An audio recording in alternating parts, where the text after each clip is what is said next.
Hi everyone, so welcome all of you to the class. आज के इस 10 minutes video में हम पढ़ने वाले हैं रिसर्च से पूछे जाते जो अब्रीवेशंस हैं। आज हम उसको कवर करेंगे। सो अगर हम रिसर्च के अब्रीवेशंस में बात करें, so you have IBIT, ETL, OPCIT, LOCCIT, बहुत सारे ऐसे अब्रीवेशंस हैं जो एग्जाम में आ जाते हैं एंड कंफ्यूज हो जाते हैं। तो आज के बाद नहीं हो गया अगर आपने ये पूरी वीडियो देख ली तो।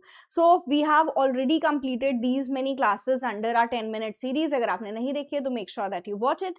आज के सेशन में अब्रीवेशंस पढ़ेंगे। तो चलो अब्रीवेशंस जानते हैं। अब्रीवेशन मतलब शॉर्ट फॉर्म्स, राइट। तो क्या हमारे पास रिसर्च में कुछ शॉर्ट फॉर्म्स हैं जिसको हम यूज कर सकते हैं when we are doing our research? तो आंसर है हाँ। कुछ अब्रीवेशंस हम अपने रिसर्च में फुट नोट में या हम अपने हमारे रिसर्च के अंदर जो रेफरेंसेस लिखते हैं उसके अंदर हम डाल सकते हैं कुछ अब्रीवेशंस। जैसे पहला है IBID। ना इसको समझने के लिए पहले हम अपने स्कूल या अभी भी आज भी आप लोग जब नोट्स बनाते हो तो आपको मालूम है हमने कोई चीज लिखी है। Let's say I am writing this is करके मैंने कुछ लिखा है। नेक्स्ट लाइन पे मुझे फिर से दिस इज लिखना है तो हम पूरा नहीं लिखते हैं। ये ऐसे नहीं लिखते हो। हम क्या कर लेते हैं, जब जल्दी से अपने खुद के नोट्स बनाते हैं तो हम डबल कोटेशन लगा के आगे बढ़ जाते हैं। एग्जाम में तो मजबूरी हो जाती है, लेकिन जब अपने नोट्स बनाते हैं तो हम डबल कोटेशन लगा देते हैं कि ऊपर जो लिखा है वही सेम चीज नीचे भी है। ठीक। तो रिसर्च में अगर मान लो आप अब्रीवेशन मतलब आप रिसर्च की रिपोर्ट लिख रहे हो और रिसर्च की रिपोर्ट लिखने के टाइम पे आप किसी ऑथर को रेफरेंस दे रहे हो, पहले लाइन पे आपने उस ऑथर का नाम लिखा और फिर उसके काम को लिखा। मतलब मैंने किसी ऑथर के नाम को लिखा है, उसके बुक के नाम को लिखा है, बाकी डिटेल्स लिखी है। अब नेक्स्ट लाइन पे मैं उसी ऑथर को दोबारा साइट कर रही हूँ, तो क्या मैं उस ऑथर का पूरा नाम लिखूं, उसकी पूरी बुक का नाम लिखूं? कोई शॉर्टकट नहीं है। डबल कोटेशन लगा दें क्या? तो डबल कोटेशन तो नहीं लगा सकते, but you have a short form which is IBID। IBID Latin word ibidem से लिया गया है। इबीडेम का मतलब है सेम। तो वो काम जो ठीक ऊपर लिखा है, देखो इमीडिएटली प्रीसीडिंग, मतलब अगर इस लाइन के ठीक ऊपर कोई काम लिखा है और आप उसी ऑथर और उसी बुक को दोबारा से कॉपी करना चाहते हो तो you should not write the whole thing. आपके पास एक अब्रीवेशन आ जाता है IBID। IBID जहां भी लिखा होगा वो पढ़ने से हमें समझ में आ जाएगा कि ठीक ऊपर जिस ऑथर की और बुक की बात हुई है वही सेम चीज यहाँ पे रिपीट हो रही है। तो if something is just immediately above तो हम उसको कॉपी कर सकते हैं IBID के नाम से। लेकिन मान लो यहाँ पे पॉरीर था, देन मैं यहाँ इलॉइट लिख रही हूं, फिर बिल्डर है और अब इलॉइट है। मैं दोबारा से इलॉइट के काम को यूज करना चाहती हूँ लेकिन बीच में बिल्डर है। IBID लगा दूंगी तो क्या समझ में आएगा कि यहाँ बिल्डर की बात हो रही है। जैसे यहाँ देखो पॉरीर है, IBID है, समझ में आ गया कि हम पॉरीर का काम और पॉरीर की बुक की बात कर रहे हैं। ठीक है। IBID मीन ठीक ऊपर वाला। अब यहाँ मुझे इलॉइट के बारे में मेंशन करना है। इलॉइट के बारे में एक बार तो मैं पूरा लिख चुकी हूँ, तो दोबारा लिखूं क्या? क्योंकि बीच में तो बिल्डर है, IBID लगा नहीं सकते। सो अगर ऐसा कुछ होता है जहां पर आपके पास कोई ऐसा साइटेशन है जो आपने कहीं ऊपर लिखा है, आप उस काम को रिपीट करना चाहते हो, इमीडिएटली प्रीसीडिंग नहीं है, कहीं और है, तो उसके लिए हमारे पास दो ऑप्शंस होते हैं। We have OPCIT and we have LOCCIT। देखो OPCIT लिया गया है लैटिन वर्ड ओपेरी साइटेटो से, जिसका मतलब होता है इन द वर्क साइटेड। मतलब वर्क साइटेड में कहीं पर भी है, किसी भी जगह लिखा है आपने, आप उस काम को दोबारा लिखना चाहते हो तो you can make use of OPCIT। अब OPCIT LOCCIT सेम चीज के लिए यूज होता है। मतलब कोई काम जो कहीं और लिखा है ठीक ऊपर नहीं है। OPCIT कब यूज करते हो? जब वर्क तो सेम है, वर्क सेम है, ऑथर का नेम सेम है, लेकिन पेज डिफरेंट है। LOCCIT कब यूज करोगे? अगर काम भी सेम है, ऑथर का पूरा बुक सब कुछ सेम है एंड पेज भी सेम है।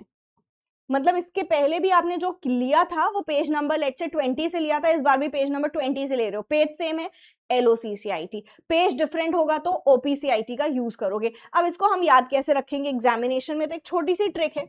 OP का मतलब होता है ओपेरोसाइटेटो, लेकिन हम इसको OP को याद रखेंगे अदर पेज से। ट्रिक है अदर पेज, तो अभी याद रहेगा। दूसरा पेज है तो OP, सेम पेज है तो LOCCIT। ठीक है। सो यहाँ पर आप देखो इलॉइट पेज 141 की बात हुई थी, यहां पे मैं बात कर रही हूं 148 की। डन। चले अगला देखो LOCCIT। देखो LOCCIT मैंने आपको बताया जब पेज सेम होता है, तो कहीं भी वो काम लिखा है बट पेज सेम है तो LOCCIT यूज करेंगे। Why do we use ETL? ETL हम यूज करते हैं जब हम दो से ज्यादा ऑथर्स का नाम लेते हैं।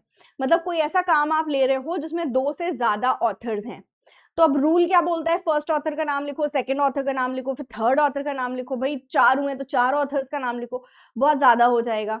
तो फिर you have an option of writing ETAL, पहले ऑथर का नाम लिख के ETL लगा दो, इससे पता चल जाएगा कि यहाँ कई ऑथर्स हैं। अब जिसको जानना है, ज्यादा इंटरेस्टेड है वो जानने में और ऑथर्स के नाम, तो he can go and refer, वो रेफर कर सकते हैं उस आर्टिकल को, जाके चेक कर ले। जैसे यहाँ एग्जाम्पल देखो, DUJETAL, मैंने पूरा नाम लिख दिया है उस आर्टिकल का। भाई आप इंटरेस्टेड हो उसको सर्च करके देख लो, आपको पता चल जाएगा कि ये DUJ और ऑथर्स कौन है। सो अगर आपके पास ज्यादा ऑथर्स हैं, 2 से ज्यादा ऑथर्स हैं, तो हम ETL का यूज करते हैं। It's a Latin word, exam में पूछा जा चुका है ETL कौन से लैंग्वेज से लिया गया है, उसका मतलब क्या है, तो it has been taken from a Latin word and it means and others. अब ETL की अगर हम बात करें तो ETAL सिंपली क्या बोलता है, it means that there are more than 2 authors. ठीक है, लिखते कैसे हैं, पहले ऑथर का नाम लगा के ETAL लिख दिया। ठीक, अभी यहां पर आप देखो OPCIT हमने थॉमसन की बुक का लिया है, तो थॉमसन की बुक यहाँ क्या बोल रहे हो, पेज 50, यहाँ 46 की बात हो रही है, इसलिए यहाँ क्या लिखा हुआ है, OPCIT। IBID मतलब ठीक ऊपर जो काम है उसको रिपीट कर रहे हो। अब LOCCIT एक बार देख लेते हैं। तो LOCCIT की बात हमने क्या बोली है कि पेज सेम होगा, जैसे सिगफ्रिड्सन ये है, सिगफ्रिड्सन का पेज 380, और मुझे सेम पेज की बात करनी है तो बस मैं सिगफ्रिड्सन लिख के LOCCIT लिख दूंगी। That means the same page also, same work also. So I hope ये 4 आपको बहुत अच्छे से क्लियर हो गए अब्रीवेशंस। नाउ कुछ और अब्रीवेशंस हैं जिनको देख लेते हैं, जहां से भी एग्जाम में क्वेश्चन आपके बनते हैं। अभी हमने ETAL, IBID, OPCIT, LOCCIT पढ़ लिया। नाउ ND लिखा हो सकता है, NP हो सकता है, CF हो सकता है। आपसे CF पूछा गया था 2024 में, CF के ऊपर क्वेश्चन आया था। CF मतलब है कंपेयर।